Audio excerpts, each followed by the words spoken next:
Huh? Her voice carries. Officially Fenner with your hosts Robin and Rudy, a podcast about family where we live, love, and laugh along the way. Hello, everyone, and welcome to this edition of Officially Fenner, our video show on YouTube and our wonderful podcast. Today, I'm really excited because we're going to explore a topic that came up in our household. It is the multi-generational effect of the MCU, and I, of course... Hold it. The multi-generational impact of the MCU. Excuse me. Yes, as he said, the multi-generational like impact pandemic. of the MCU, the effects. But as you can see, Rudy and I have some guests with us today, but they're more than guests, they are family. I've got my granddaughter, Malani, and I've got my son-in-law, David, who's always behind the camera, but today he's in front of the camera because they know so much more about this than I do.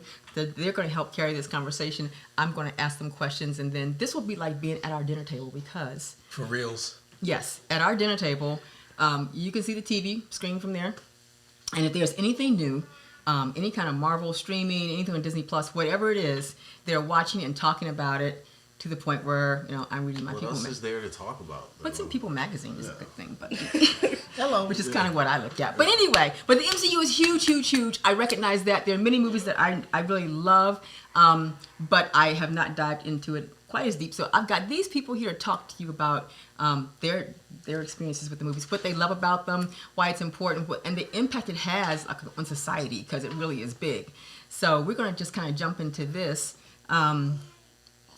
because we're talking about different generations. We have different generations.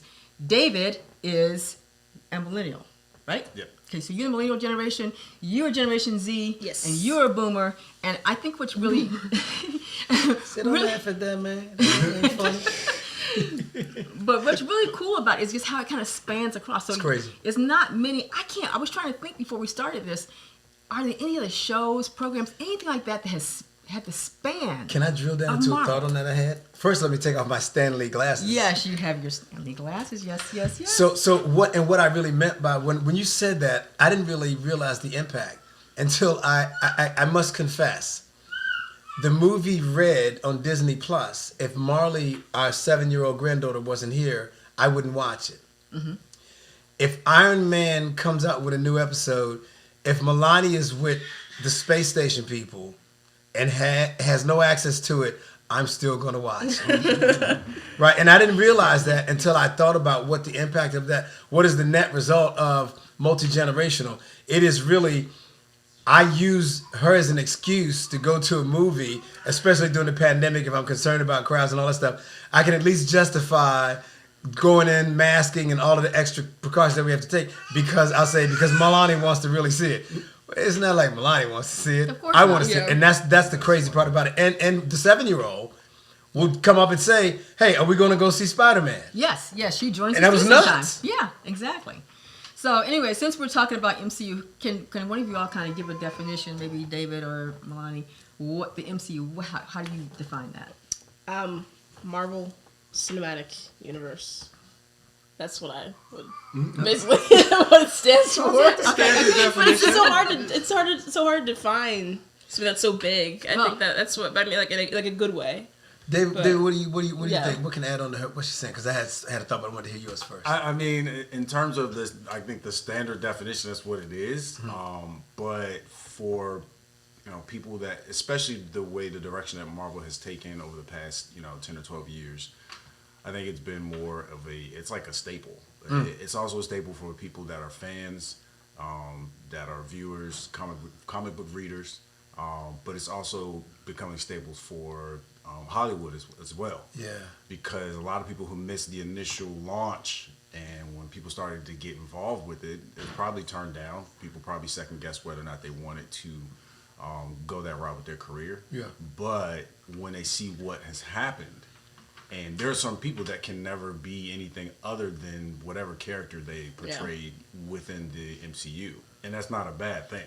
Yep. So it was interesting because I thought about this too, and I realized the Marvel cinematic universe is different from franchise.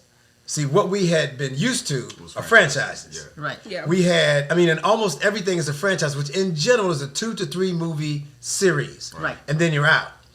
Nobody has done, and this is what David alluded to, no one has done from a high level what they've done. So in other words, they take one guy at the top. What's the guy's name? The very top of Feige, Kevin Feige. Oh, yeah. So Feige is like MCU God.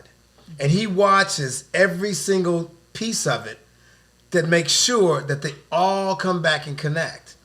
Which is mind-blowing, because if you told somebody that was their job, they say you're crazy. To do a 3-movie piece, it's easy because sure. you can track that. Right. But if you're doing 10 years, 8 topics, whatever the number of movies was, I can't recall right off the top of my head. That's kind of mind-blowing. And that's what made that a universe and makes everybody else a franchise. And David is right, because the actors looked at it and said, well, I'm not doing it. I'm getting $100 million for this movie. I'm not going to do that, because I don't think that's driven by the star. That's driven by the content. Right. Mm-hmm. So I don't want to do the content. I want to do this. But the movie rose to a point where I don't know if they were billion-dollar movies before MCU introduced it. Yeah. Right? And so at that point, the train's leaving the station. Right? So you want to be an actor and you want to make $100 million, but that train's gone, because now there's been a paradigm shift in how business is going to be done. And it's apparent by the quality or the level of actors that have participated in it. Anthony Hopkins, Samuel Jackson. Yeah. Everybody wants to be part of Marvel. And David, Yeah. what's mind blowing are the guys that are getting on the boat now. Right. These cats, Moon Knight, Chris, Isaac, Right. mind blowing.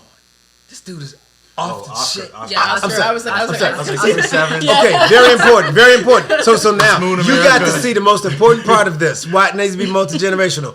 Old people don't keep up. You need young people around to correct you, and that's fantastic. And it's kind of like they always know when I make a turn and go sideways. But what's the other Oscar-winning actor that's going to play Blade? Marshall, I can't say his name. I don't Ali, Mahershala. or- Mahershala Ali. Mahershala. Say it the right way. Mahershala. Mahershala. So, yeah. Is that right? Yeah, I got it right. Yeah, okay. So Yeah. Mahershala, Marshall. Yeah. this dude is off the chain, Yeah. and he's playing a primary character in the next phase. Yeah. So what it looks to me is the truth, and the thing that is going along with this whole franchise concept and conversation is that they're picking up. The guy that plays Khan, what's his name? Oh my gosh. I can't. You read King? Kang. Sorry, I said Khan. I who you were talking about. Yeah, I he's can't in. But he played it. Lovecraft What was the series that he just finished that was mind blowing? Lovecraft Country. Lovecraft Country. This dude, man. I literally know his name. I just Man. These cats, we'll get back and say the name right, because I want to respect his name. Phone with me. But my whole point is the actors and the actresses Everybody that are wants to be coming part of on it. board now. Yeah. These are true thespians. These are not. Listen to you. Yeah, I mean, it's Word like of the day. these are the cats that go back and do Romeo and all that stuff. Macbeth. They're like deep. Yeah. So And it's I think crazy. it's really cool because, there are some people who have been long-term directors in the film industry who don't necessarily respect Marvel. And, Correct. and they Stated. don't feel that it's a movie, but it's not a film. So, Marvel doesn't always get its props, it seems like, when it's time to give awards out. But if you look at something like this, noticed like, that. why not? You You can't. gotta start rethinking what you're doing here. Yeah, you can, because I think that follows tradition, and I think because we had Marvel was an evolution of itself and continues to pave the way for that. I don't know. I mean, this is a side note. I'm not sure what DC's doing because the blueprints are there. That's a different subject. But they also, because of the pandemic, the effect of Marvel and how they were still able to put in work. Oh man. Because then that changes a lot too. So Yep. I think if you're unable to see those changes, you're gonna miss out. And yes, these are somewhat masterpieces because it goes beyond just the playtime or the screen time of one movie. And if you started out with one movie and then you have this web of movies and TV shows that all align the same direction. Yeah. I mean, the only other thing that I always compare it to, which also goes into Disney's lap, is Star Wars. Yeah, closest thing. Yeah. That's the closest thing out there. And let me say this too, because you said something, David, that launched a train of thought for me. I've said to Robin on several occasions, I've watched the award shows, specifically the Oscars, and I hope I don't get in trouble with this, and actually it's just the truth, so it's okay. And I've said to her, every year, because they show and award the movies that they award, they become more and more irrelevant. You can continue to tell me what I need to like, but if we're spending $2 billion on a movie and you poo-poo it, after a while, we will ostracize you. We will. We'll just cut you off. Right? This is like, not to make light of it, but this is almost like a divorce where when you ask them what happened, they can't really tell you. It's like, it just wasn't working. It's not working. It's not working for me, and I'm just going to move on over here because I can't continue. I'm not going to continue to debate and argue with you what I like. You present the rewards to that group for what they did. I'm spending money and I'm seeing this thing 3 and 4 times, and you're telling me that my thinking, you basically are telling me that my thought was irrelevant. Yeah, I think that whatever the criteria is that has to be filled for you to be submitted for an Oscar or for any type of award. I think that it needs to be revisited because some of these people are going through great physical transitions. Sure, they're acquiring new skills. They may have been somewhat skilled in hand-to-hand combat, but through the training and the process of going through whatever series or whatever they've been a part of, they were exposed to much more, and now they have acquired a new skill. Man, like, put some respect on. Yeah, they spent hours. It's not just okay. We're gonna go film. No, they've gone and they're training for 8 hours a day. That's right.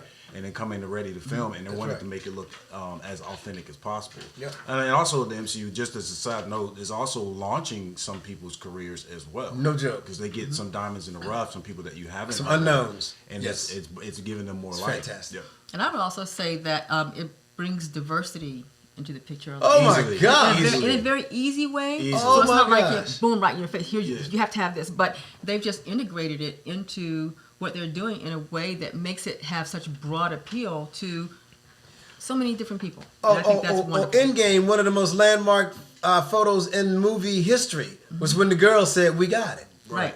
That was like, stop. What just happened? Right. They're here. Right. They arrived. That was like nuts. I remember that in the theater. The first time I saw it, I was like, did anybody else see that? Did anybody? Because I think we all had a moment where we just kind of like, oh my gosh, this is like the people who have been saving the day in a lot of cases for a long time finally got their recognition that they saved the day. Oh, I mean, if you're going to talk about that, Tony would have died a lot sooner if it wasn't for Pepper. No joke. That was a wrap. We wouldn't have been no Iron Man 2, 3. There would have been none of that. Hello. Yep. Okay, so here's what I wanted. I want to ask Malani. When were you first introduced to Marvel? What got you into it? Because you've got. Okay. I can hear better. Okay, think about it. Okay, so wait, this started back in with the comic books. Okay, but 1947? From the comic books. 1947, I think. Yeah, 1947, 1930, 19 way back, okay? Then you got to the movies that started in 2008. 2008 okay, was Iron Man. That's 4 years out. You were 4 years old. Okay, so what drew you to Marvel? What's the first thing you saw? What made you love it so much? I think I told Uncle Dave literally yesterday or 2 days ago that I didn't know that Marvel was Marvel until I realized that Iron Man was a part of it. Because when he was watching them all the time, so I would just walk in a room and I'd see him watch it, and I'd watch it, and because he watched so much Marvel stuff, I just kind of thought they were Who, regular. me? Yeah. Oh. No, not I just kind of thought they were. Me? I just kind of thought they were regular movies, so I didn't classify anything as Marvel until they started to put Avengers together and assemble them Avengers. But I think until they started to kind of put them together, I was like, oh wait, this is its own franchise, and then a universe eventually. But I think I got started just because I was born into it. So naturally, I just thought that was a regular thing. I thought it was normal for everybody to watch Marvel movies. That's all that I was watching. And my mom was also she's also in the X-Men realm too. Yeah, so I was just, exposed to both really early. It's amazing to me how they all tie in, because I remember X-Men like from when I was a kid or something, but I didn't realize that X-Men was part of Marvel. So, you know. It's so huge. Yeah, it is. Yeah. So I wonder if they probably didn't intentionally start with this target audience. We talked so much about their audience, and I just think the audience is like almost. You know what? Everybody. I think What do you think? Kirby and Stan Lee were doing something that we talk about. Gosh, I always get philosophical. But they were doing something we talk about. They were doing what they liked to do. They were doing what they wanted to do. They started to tell a story because they loved being storytellers. They were passionate storytellers. They had incredibly creative minds and incredibly beautiful imaginations. And those imaginations led them to these characters, and these characters connected to this character, and this character connected to another layer of characters. And it moved into some of their spiritual beliefs and some of their other beliefs. And you saw this thing above this, and you saw this person above this, and you saw these layers. And after a while, society started to weave its way in. Right. And you had things that happened from a society perspective that had to do with women, that had to do with black people, Right. that had to do with Hispanic people. And they found these ways to weave life around us into this creative space that they had made. And it just kept going. And when they finished, somebody, the great part, what I give Disney credit for, is looking at it and seeing the value, because this was not a treasure for a long time. This was a dumpster fire. They were doing everything they could to keep from going under, bankruptcies. Their business story is not a beautiful business story. It's a rough story. Yeah. And finally somebody said, wait a minute, what if we, and that's when it was born, because somebody realized the value in the content and what you could actually get out of this thing. And I credit them, tremendously for picking up the mantle. It's kind of like a beautiful car on the side of the road that had a flat. All it had was a flat. The car still ran. Just fix the flat and you got something. And that's what happened. That's almost exactly what happened. And then the acquisition of Universal and bought a whole bunch of characters. And you talked about the X-Men. X-Men were in another business entity. Okay. They had to go acquire that business entity and bring them in. And once they brought that in, everybody said, oh, shoot, this is gone now. Because, we about to go because all the pieces and parts are here. And that Spider-Man and all that other stuff has started to come in. Yeah. What I think is really interesting is that in their movies, there's something about their movies that, even though it appeals to a lot of people, it also appeals to different people with different interests. So, for example, I liked WandaVision because it reminded me of Bewitched, so good. which I watched when I was growing up. They found a spot, yeah. And you kidnapped me and made me watch. I did. Maybe binge it one I day. definitely did. But it really was. I liked it. In the end, it got kind of like, okay, I'm not so much of a sci-fi person, but I like the relationships. Yeah. So that's what I related to from. Sci-fi. But when I start doing that's these weird insulting. things and all that kind of stuff like that. X-Files is sci-fi. Okay, I'm a rom-com girl. These are okay? super beings. But yes, they are that. But Give them their credit. Yeah. but one thing I think I heard you all talk about was this underlying theme of sacrificial love. A Can writer. you- I is stole that- that from a writer. There was a Okay. post writer that did a review on it. And what was weird was Disney seems to, the MCU, they always seem to, funny that you picked this up, they weave this relational thing in. They do not allow, for example, the abilities and what happens to not have consequences. When Cap and Wanda gas a building, the building collapses, people get killed, there's a price to pay for that. Because although you were saving the day, it cost. It came at a cost. And somebody has to be accountable. And that little connection with real life is kind of like, that's what makes it kind of weird, right? So you got the sacrificial love thing. In almost every movie, there's somebody willing to die for you. And all of us don't articulate it, but it's pretty cool when somebody's willing to die for you. I thought that with that scene, because actually Wanda saved Cap, Mm. and she didn't allow him to be affected by that, and he probably would have died. That outcome probably wouldn't have been what it was. Mm. So it seemed like the right thing to do at the time. Yep. Right. But the results were catastrophic. Yes. Because it affected more people. Cap is alive. Now you lost countless people. people that were studying abroad, had nothing to do with. They weren't even in the range of fire. And the perfect way that the MCU does that is when Audrey Woodard meets Iron Man in the elevator door. Yes. And she calls him out and she says, "My boy." And she tells about her son. Yep. And she That was said, so sad. I remember that. and she tells him he died in that. Yep. So, thanks. Right. You saved the day. Right. But you know what it cost me? Yep. Cost me everything. Which was pivotal because then that led to the Civil War. Yeah. Right. The Great Divide. But Robin, what you're saying is crazy because that's the part of it that goes into a real life rabbit hole that nobody was counting on. Right? We just looking for superheroes doing super things like, yeah, we shouldn't have done that. Yeah. And that's so nuts. Yeah. Okay, so think about the people who might be watching or listening who have not jumped into Marvel so much.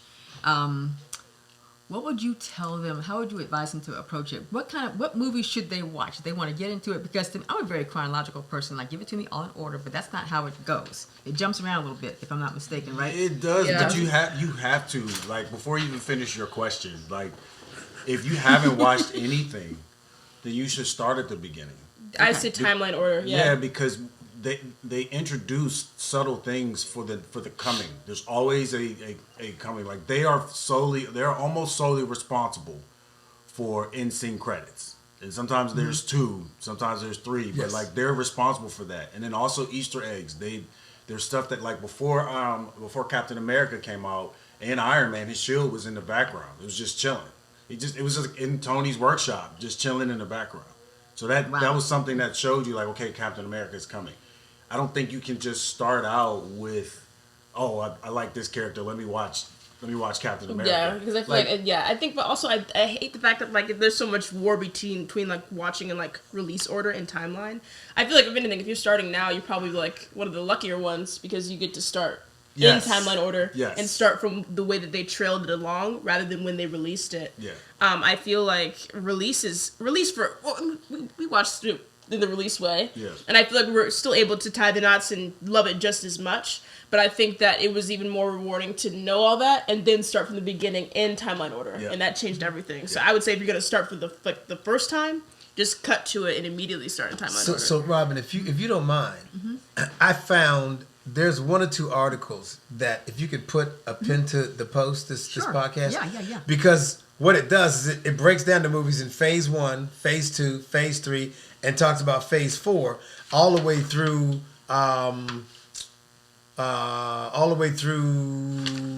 Spider-Man No Way Home 2021.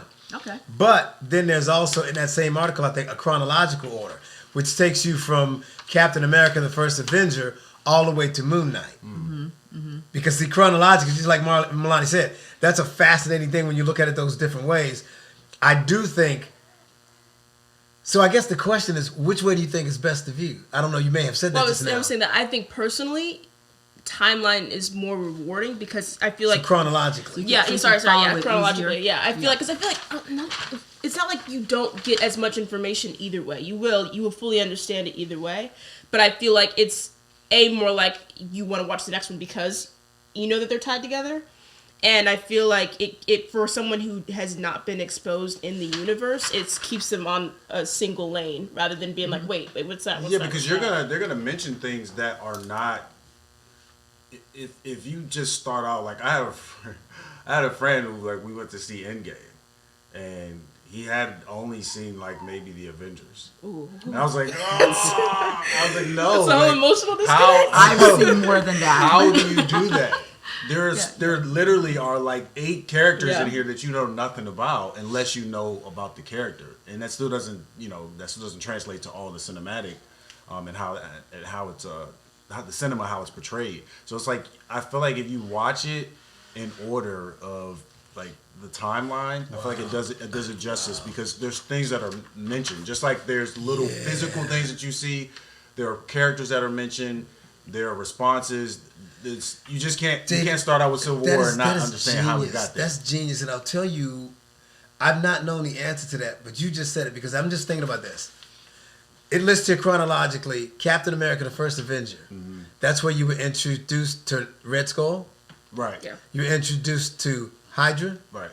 You were introduced to what's the the main stone that everybody's the Tesseract. Tesseract, yeah. You're introduced to the Tesseract, and all of those things have an incredible impact. Movies way up in the front. Series. That if you don't know those movies, you don't know what it is. If you watch Captain Marvel, and you don't understand what happened in the Tesseract from Captain America, it's, mind you, everybody understands something. You can pick this thing up wherever you want to. Listen to me, America.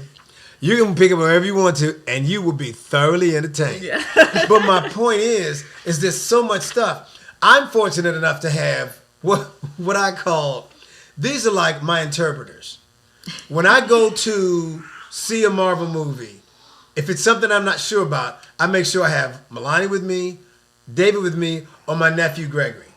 Those are the people that if you watch us, if you could have a camera on us, every now and then they'll bend in and say, and they're telling me something. It's just like something happened, and they already know I don't know what just happened or the significance of it.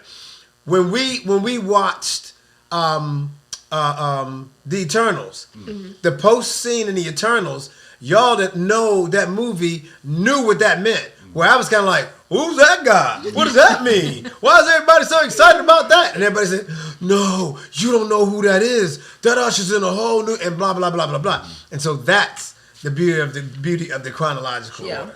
That's a good point. Y'all made a really good point with that. Okay. I was not there. We'll put a link to that out there with both podcasts. And YouTube, it's fantastic. Okay, so tell me, first three videos, what are they? First three movies, what are they? They should watch them. First three movies, chronologically. Captain America, the First Avenger, Captain Marvel, and then Iron Man. Right. Captain Marvel? Like the one that came out? Yes. Yeah. Because Captain Marvel has the Tesseract that was involved in Captain America. Bam! And so Captain America, Captain Marvel, and Iron Man. Okay. Yeah, and also remember, I almost said Sam Jackson. What is his name? Oh, Fury? Fury is a baby boy in Marvel. And Captain Marvel. Yeah, he hasn't even He's an infant. He's got both his eyes. He didn't even get to Right. Really? Yeah. Right. I don't remember that. Okay, fine. Okay. Right. But see, if you don't know that, you can't. Yeah. And then they also explain how he got that way. Because you don't know, like, why is it? What happened? But I think it's funny though, because for us, I think it was more funny because we were seeing it the reverse way. But if you're watching for the first time, it's more like oh wow. But then later on, it's like kind of like funny because it's like oh wow. If you haven't started watching, I think you're in a better place because you get to binge. Yeah, that's true. You get to go through everything. No joke. Because how many movies are there now? About 30, 40? There's a month worth of watching. Including shows, I feel like that's like movies. Shows. Oh my gosh. Movies is, I think I have movies. I have 20. I have 30, but I think this includes some TV shows. Some of this is. I think it's 20-something movies. I think and it's then like 22 movies. Right. Yeah, because they laced the TV shows in here, which is insane. Okay. So you asked about movies, but the truth of the matter is, when they introduced Disney Plus, right, the whole paradigm shift occurred in terms of how we're going to get this content across, because Malani and I have binged one-stops. So one-stops. One shots. I call them one stops. One stops is the name they call them someplace else. One shot. The one shots are connecting episodes. That, for example. So funny. Oh my gosh, I love them so much. So, for example, in Iron Man 3, you have the 10 rings. Is that 3? Am I saying it right? I think that was 3. Oh, 3 is No, that's the boy. I think Iron Man. Yeah, wait, is 3. Man that's 2? 2. Iron Man 2 is Mandalorian. I think so. 3 is got what's his name? His competitor. That ends up he ends up calling in all his suits. I'm talking about Trevor. That's what I'm trying to find. Yeah, so in the Iron Man movie, where he is dealing with the 10 rings. The 10 rings. Oh, this is so mind blowing. Hold on, kids. So you see, this is crazy.